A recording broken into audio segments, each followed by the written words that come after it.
如果您要汇总查看某段期间的校修单情况，您可以透过单据别、客户别、接单人或工程师的校修明细表来做查询或列印。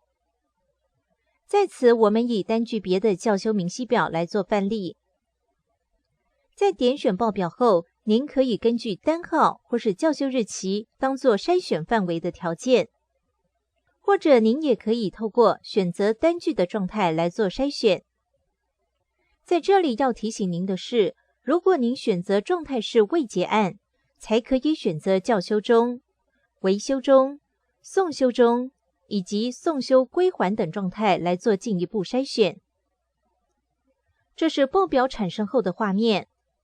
在报表的左上方会看见您所筛选的条件，而在这张报表是依日期与校修单号排序来做群组呈现的，并且分别列出接单人员与工程人员是哪一位。再来是列出每张单号的问题描述与处理情况。至于是否还有在保固期间内以及维修情况，也会一起呈现在报表上。